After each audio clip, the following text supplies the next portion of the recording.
आप लोग का बहुत बहुत स्वागत है जीके ओशन यूट्यूब चैनल पर। देखिए, आज के इस वीडियो में हम लोग डिस्कस करने वाले हैं हिस्ट्री के टॉप 20 क्वेश्चन, जो कि आपके एग्जाम के लिए बहुत ही ज़्यादा इंपॉर्टेंट है।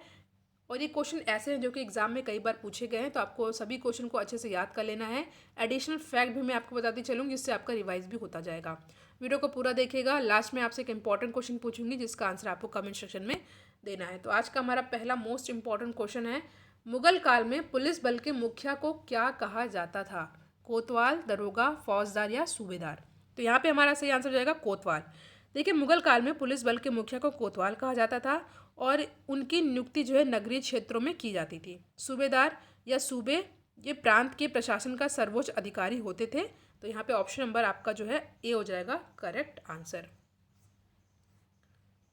नेक्स्ट क्वेश्चन है मोस्ट इंपॉर्टेंट, आपको बताना है कि जो युद्ध यहाँ पे दे रखे हैं ये किस वर्ष हुए थे। ठीक है, मैं इसका आंसर आपको डायरेक्ट बता देती हूँ। पहला जो युद्ध दिया हुआ है वो है क्या? पानीपत का पहला युद्ध।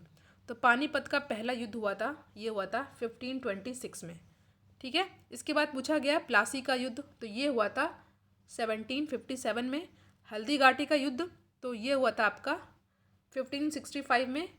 और तालीकोटा का युद्ध ये कब हुआ था? एक सेकंड, हल्दी घाटी का युद्ध हुआ था आपका 1576 में और तालीकोटा का युद्ध हुआ था आपका ये 1565 में। तो आप इसका स्क्रीनशॉट ले लीजिएगा, ये क्वेश्चन इंपॉर्टेंट है। ठीक है, पहले का हो जाएगा दूसरा, दूसरे का हो जाएगा तीसरा, और तीसरे का हो जाएगा चौथा, और चौथे का हो जाएगा पहला। ठीक है, ये स्क्रीनशॉट आपको यहाँ पे ले लेना है। अगला प्रश्न आपके सामने, भक्ति आंदोलन को उत्तर भारत में लाने का श्रेय इनमें से किसको जाता है? रामानुज, माधवाचार्य, रामानंद या रामदास? तो यहाँ पे हमारा सही आंसर होगा ऑप्शन नंबर सी, रामानंद। ठीक है, उत्तर भारत में भक्ति आंदोलन का प्रारंभ करने का श्रेय रामानंद को जाता है। और ये जो है रामानुजाचार्य के शिष्य थे और इन्होंने विष्णु के अवतार राम की उपासना पर बल दिया था। ठीक है,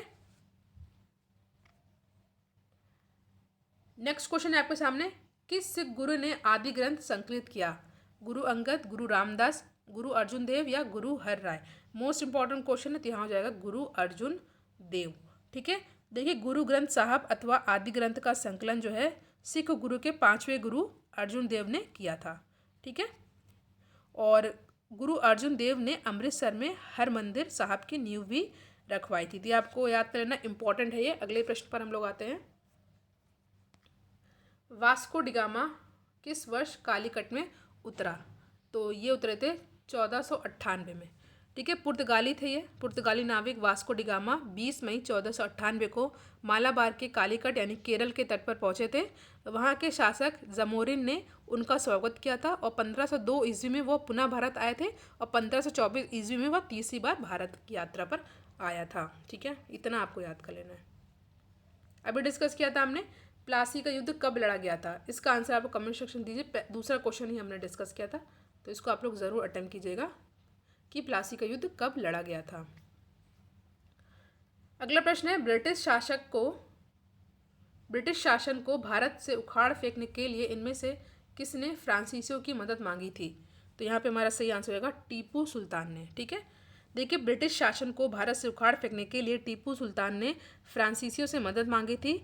और जो चौथा आंग्ल मैसूर युद्ध हुआ था, ठीक है, चौथा आंग्ल मैसूर युद्ध हुआ था जो कि 1799 में हुआ था, इन्हीं में इनकी मृत्यु हो गई थी। ठीक है, तो ऑप्शन नंबर बी हो जाएगा सही आंसर। टीपू सुल्तान कहाँ का शासक था? तो टीपू सुल्तान मैसूर का शासक था, तभी तो आंग्ल मैसूर युद्ध हुआ था 1799 में, जब इनकी मृत्यु हो गई थी। ठीक है, टीपू सुल्तान मैसूर के शासक थे। ये फ्रांस की क्रांति से अत्यधिक प्रभावित थे।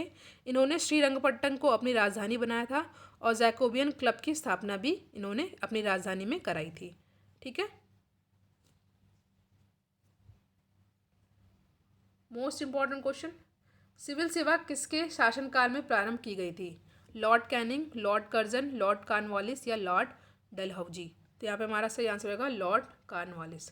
ऑप्शन नंबर सी हो जाएगा हमारा सही आंसर। देखिए, भारत में सिविल सेवा जो है लॉर्ड कॉर्नवालिस, जिनका जो है टाइम पीरियड क्या था 1786 से 93 था, इनके शासनकाल में प्रारंभ की गई थी। ठीक है, और लॉर्ड कॉर्नवालिस को ही भारत में सिविल सेवा का जनक कहा जाता है। नेक्स्ट क्वेश्चन है, ब्रिटिश साम्राज्य में अवध का विलयन कब हुआ था? तो ये हुआ था 1856 में। ठीक है, ब्रिटिश साम्राज्य में अवध का विलयन 1856 ईस्वी में हुआ था। लॉर्ड डलहौजी ने आउटरम की रिपोर्ट के आधार पर कुशासन का आरोप लगाकर अवध को ब्रिटिश साम्राज्य में मिला लिया था। उस समय अवध के नवाब कौन थे? वाजिद अली शाह। किसने बंगाल में स्थायी उपनिवेश की शुरुआत की? तो ये की थी लॉर्ड कॉर्नवालिस। ठीक है, जिनको सिविल सेवा का जनक कहा जाता है, अभी हमने डिस्कस किया था। तो ऑप्शन नंबर डी हो जाएगा यहाँ पे हमारा सही आंसर। स्थायी उपनिवेश यानी कि स्थायी बंदोबस्त यानी कि परमानेंट सेटलमेंट को लॉर्ड कॉर्नवालिस ने प्रारंभ किया था, और ये जो भूकर व्यवस्था 1793 ईस्वी में स्थायी कर दी गई थी। ठीक है, इसमें क्या होता था? इसमें ज़मीन का मालिकाना हक जो है ज़मींदारों को प्रदान किया गया था। कई बार पूछा गया प्रश्न है, इसको आपको अच्छे से याद कर लेना है। नेक्स्ट क्वेश्चन है, चक्रवर्ती राजा गोपालाचारी से पूर्व भारत के गवर्नर जनरल कौन थे? तो ये थे Lord Mountbatten. Option number A हो जाएगा हमारा सही आंसर। देखिए, मार्च 1947 में लॉर्ड माउंटबेटन को भारत का गवर्नर जनरल यानी कि वायसराय नियुक्त किया गया था। उन्हें सत्ता के हस्तांतरण के साथ जो है भारत को संयुक्त रखने की विशेष हिदायत भी दी गई थी, इसलिए इनको यहाँ भेजा गया था। और स्वतंत्र भारत के पहले और अंतिम भारतीय गवर्नर जनरल श्री राजा गोपालाचारी ही थे। अभी हमने डिस्कस किया। ठीक है, स्वतंत्र भारत के प्रथम और भारतीय व अंतिम गवर्नर जनरल कौन थे? तो ये थे कौन? चक्रवर्ती राजा गोपालाचारी। तो ऑप्शन नंबर ए है यहाँ पे हमारा सही आंसर, और एक क्वेश्चन इंपॉर्टेंट भी है। अगला क्वेश्चन है, 1857 के प्रथम स्वतंत्रता विद्रोह में भाग लेने वाले प्रसिद्ध महिला स्वतंत्रता सेनानी कौन थी? कस्तूरबा गांधी, भिकाजी कामा, सरोजिनी नायडू या बेगम हजरत महल। ठीक है, तो यहाँ पे हमारा सही आंसर होगा option number D, Begum Hazrat Mahal. देखिए, बेगम हजरत महल ने 1857 के प्रथम स्वतंत्रता संग्राम में भाग लिया था, और ये वाजिद अली शाह की पत्नी और बिल्किस कादिर की माँ थी। इन्होंने लखनऊ में विद्रोह का नेतृत्व किया था। ठीक है, पल्ली आंदोलन संबंधित है किससे? उड़ीसा, तमिलनाडु, महाराष्ट्र या गुजरात? तो पल्ली आंदोलन ये जो है संबंधित है किससे? तमिलनाडु से। देखिए, उत्तरी तमिलनाडु की एक निम्न जाति थी पल्ली।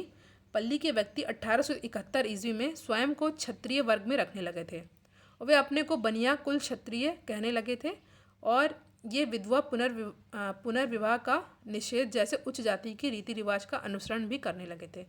इसलिए जो है यहाँ पे हमारा सही आंसर होगा ऑप्शन नंबर बी। ठीक है, ऑप्शन नंबर बी है हमारा करेक्ट आंसर। नेक्स्ट क्वेश्चन है, निम्नलिखित में से कौन अवध के कृषक आंदोलन का नेता थे? तो यहाँ पे हमारा सही आंसर होगा ऑप्शन नंबर ए, बाबा रामचंद्र। ये भी क्वेश्चन कई बार एग्जाम में पूछा गया है। नेक्स्ट क्वेश्चन है आपके सामने, विश्वविद्यालय अनुदान आयोग का गठन किसकी सिफारिश पर किया गया था? तो ये किया गया था डॉक्टर सर्वपल्ली राधाकृष्णन आयोग के आधार पर, सिफारिश के आधार पर। अगला क्वेश्चन आपके सामने, हंटर आयोग ने किसके विकास पर अधिक बल दिया था?